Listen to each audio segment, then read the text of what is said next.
Welcome to the deep dive. We're here to unpack complex ideas and really find those fascinating nuggets in the source material you give us. Today, we're embarking on a journey, really getting into the vibrant and, well, deeply personal world of Carol Lynne Knight. She's a poet, an editor, an artist.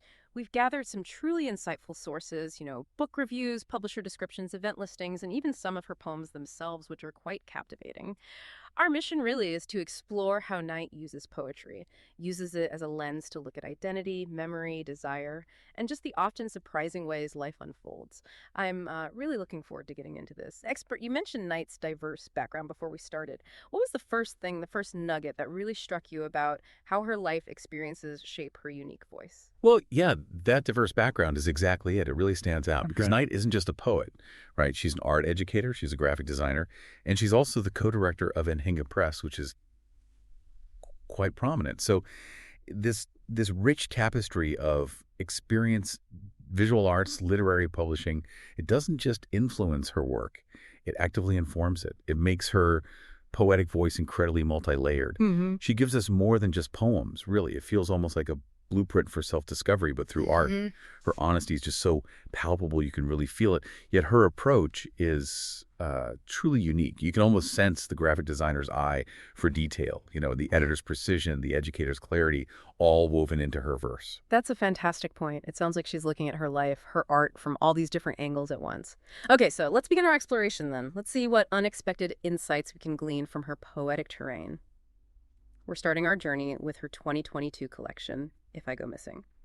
Now, this book, it immediately grabbed our attention. The premise is just so original. Imagine this. A poet. She's watching TV detectives, right? And she decides, okay, if I were to disappear, one of them should investigate. It's just such a clever idea right from the get-go. It absolutely is. And the collection asks this really fascinating question. Ugh. What happens when the ex-wife of an ex-cop, someone who genuinely loves watching TV detectives, starts speculating about her own disappearance? Right. Knight's answer is this really thoughtful journey. She invites this whole cast of fictional sleuths. You've got Sherlock Holmes, the analytical mind, Uh-huh. Kurt Wallander, all brooding, Veronica Mars with her sharp wit, Columbo, brilliantly disheveled, even the teams from CSI Miami and NYPD Blue. Quite the lineup. Yeah. And they're invited to examine her house, her stuff, her lovers, her deepest longings. Each detective, they bring their own lens to her life. Yeah. It's almost like applying different psychological profiles. Okay, and here's where it gets, I think, particularly ingenious. Each poem, there are 47 of them, often starts with this kind of invitation, like, if I go missing, send Columbo to find me, or if my car were found abandoned. Yeah. It's this brilliant fusion, isn't it? Yeah. These imaginary, often quite dramatic investigations mixed with the intimate, sometimes really stark reality of being married to a street cop in South Florida.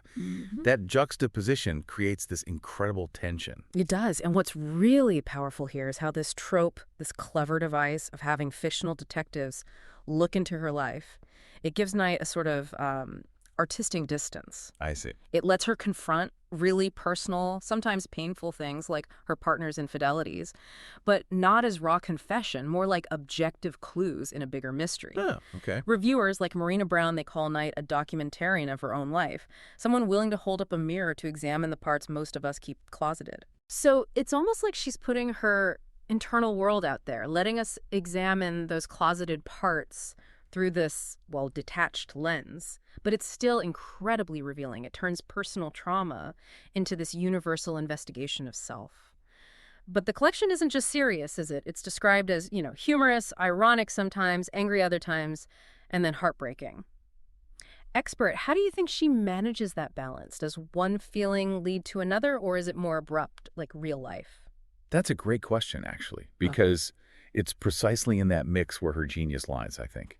The collection doesn't feel disjointed because these different emotions, they're all just facets of one complex life, right? The romp with Sherlock Holmes might come right before the raw anger of throwing Playboy magazines out and painting the bathroom red, which is such a vivid, cathartic image from one poem. Wow, yeah. These shifts, they aren't necessarily linear. They often happen quickly, just like how we process difficult things in real time.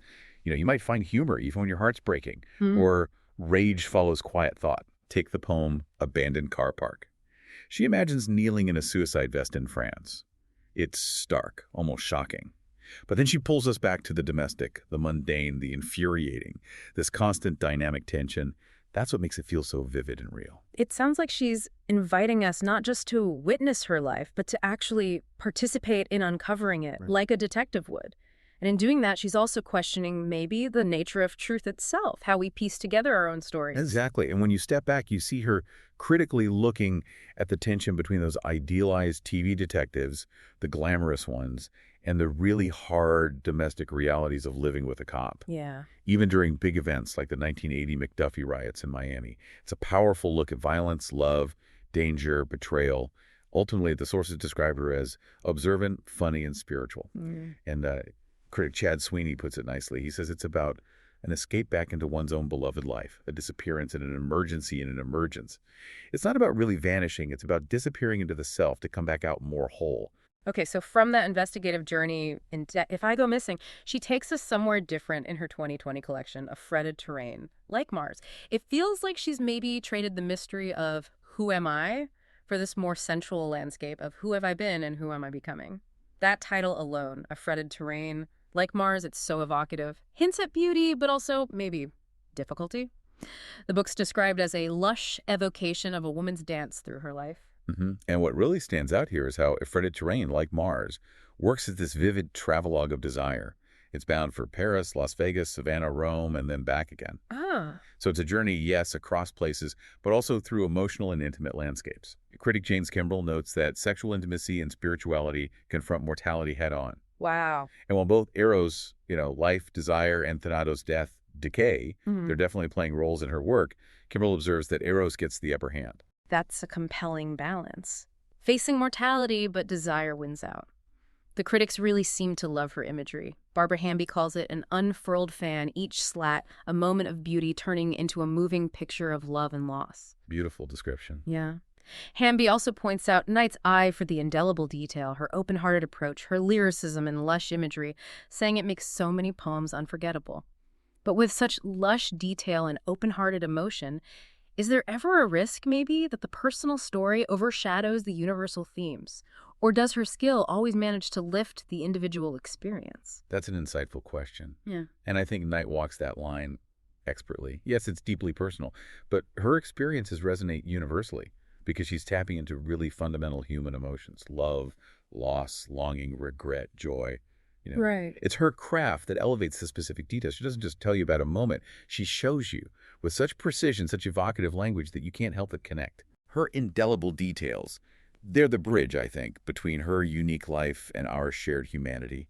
The way she frames desire, for instance, it doesn't just about her relationships. It's about the universal human experience of yearning and memory and connection over a whole lifetime. Okay, let's look at the poem Chevy Impala Nashville to really get a handle on this. It puts us right there, late night Nashville bar, leaning on a '59 Chevy Impala convertible. Mm-hmm. The mood's instant. Music makes you sigh and drinks are 2 for 1. The poem moves from mutual curves to making out in the backseat, remembering past lovers, all under a disco ball shatters above us. It feels like a snapshot, but somehow a whole era too. Exactly. And then the aftermath that paints an even richer picture. Run across the parking lot as rain begins to sputter, and our bucket seat gear shift semi-clothed attempts at intimacy end in tangles of denim and laughter. Ah, And the title's inspiration comes right at the end. Conversation lasts until the lot empties at 4 a.m. The deserted gravel, the smoke-fed glow of streetlights tracing a fretted terrain like Mars. Oh, there it is. This poem, it just beautifully captures a fleeting, sensual moment. But then it elevates it with that final image, that fretted terrain like Mars is in table. It's not just describing a parking lot, is it? No. It becomes this metaphor for the complexity of desire, maybe the scarred but still beautiful landscape of memory, the emotional imprints left behind. It suggests even passionate moments leave these subtle, intricate patterns, like the surface of Mars. It's a beautiful distillation. Okay, so from the passionate landscapes of a fretted terrain, let's rewind a bit. Her 2010 debut collection, Quantum Entanglement. Now, for anyone maybe less familiar with the physics, quantum entanglement, it describes how 2 particles can become linked, right? Inextricably linked. So measuring one instantly tells you about the other, no matter how far apart. It's profound, almost mystical, challenges classical physics. And Knight brilliantly uses this scientific idea to explore those deep, often unexplainable bonds in human relationships. It's not just a clever title. It's really a foundational metaphor for the whole book. This really speaks to those bigger themes of identity and connection, asking, what traces our thoughts leave behind when we're so interwoven with someone else. Naomi Shihab Nye, she describes it as having a rare and precious intimacy, plus sharp, smart humor, and just the feel of a truly original voice. So she's taking this abstract science and grounding it in really human experience, creating this unique framework for understanding love, connection. She delves into meditations on motion, including the space and time of her own erotic history. Diane Wachowski calls it her personal last picture show, boys in the back seats of cars, lovers meeting in motels, meditations on the mistakes of an early marriage. It sounds like a life lived fully with all its complexities. Exactly right. And the scientific framework, it doesn't make it cold or diminish the emotional impact. If anything, it enhances it, gives us a new language, a new way to conceptualize these deeply personal stories. It lets her ask these profound questions about cause and effect in relationships, the invisible threads that bind us, the ways our experiences with others shape us, even when those connections seem broken. Let's look at the title poem, Quantum Entanglement, to see how she pulls this off. It starts, if you measure love's path, pairs of electrons that spin ambiguously suddenly become a marriage. Right. And later, if I count the freckles on your back while you sleep, shine a flashlight under the sheets, you wake and turn counterclockwise toward me. That second image is so intimate, but the first sets this very analytical tone. This really shows how she bridges the abstract and the intimate, makes the theoretical feel completely personal. Love is quantified with decimal points, even as its essence kind of flees, touch mutates into observation. Yeah. The idea of measuring love's path scientifically, but acknowledging the ambiguity of those pairs of electrons, it perfectly captures that paradox. Yeah. Trying to understand something huge and irrational like love through a rational lens. And then, amidst all the theory, you get this grounded reality. This morning, the backyard green rises, surrounds me with tendrils of prayer, and the first woodpecker of spring drills into the pecan tree. That image, tendrils of prayer, it feels like an anchor, doesn't it, amidst the science? Like, even when you're deep in thought or complex emotions, there's always a return to the tactile, the natural world. Absolutely. So the science, in her hands, it doesn't sterilize the emotion. It offers a profound new vocabulary for it. It absolutely does. Yeah. That's the brilliance of it. The theoretical doesn't diminish the emotional. It deepens it. She's showing us that even the biggest mysteries of the universe can echo in the everyday rhythms of life and love and, well, vice versa. It's a holistic way of understanding our place, our relationships within this vastness. Now, Carol Lynne Knight's influence, as we touched on earlier, it goes way beyond her own poetry collections. She's also the co-director of Anhinga Press. There, she supervises production and designs covers and text and edits books.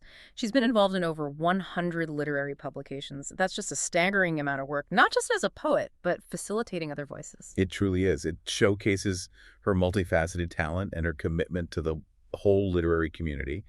Her role at Anhinga, it isn't just admin work. It feels like an artistic extension of her own practice.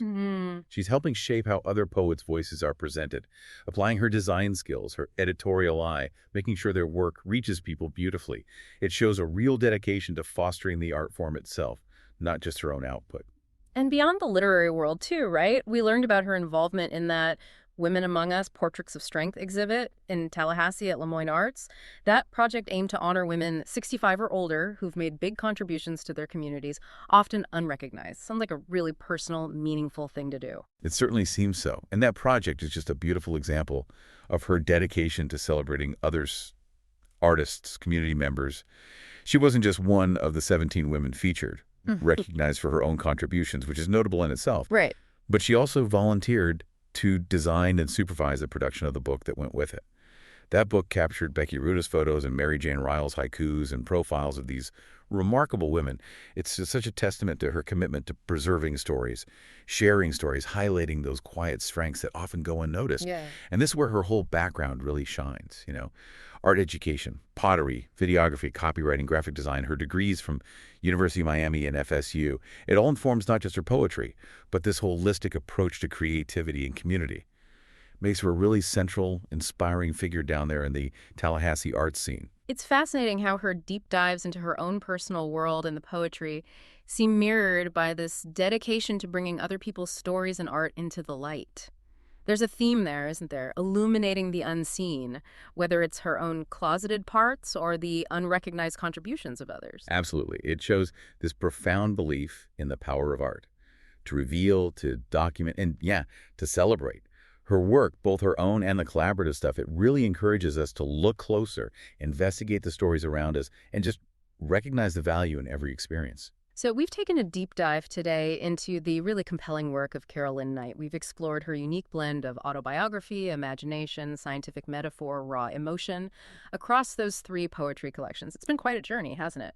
Through self discovery, desire, entanglement, all filtered through her very distinctive artistic lens. hmm Her ability to use these ingenious tropes Yeah. from detective novels to quantum physics to navigate the really complex stuff like identity, desire, memory, Mm. but grounding it all in authentic human experience. Yeah. It's truly remarkable. She encourages us, I think, to look at our own lives, our own histories, even our imagined futures with a fresh eye, an inquisitive perspective. So, what does this all mean for you listening? Maybe consider how you might explore your own fretted terrain, that intricate landscape of your own desires, your experiences. Or perhaps borrowing Knight's bold idea, ask yourself, if I go missing, what story would my life, my belongings, my relationships tell about who I truly am? Yeah. And maybe the ultimate takeaway from Carol Lynne Knight's work is that finding yourself, or even just understanding your own quantum entanglement of experiences, it often requires looking both inward and outward, and doing it with courage, with humor, and a willingness to embrace the unexpected, maybe even the scientifically profound. It reminds us that our personal stories are often far more complex, more interconnected than we might first imagine. Thank you for joining us for this deep dive. Until next time, keep exploring, keep questioning, and keep discovering those hidden connections in your own world.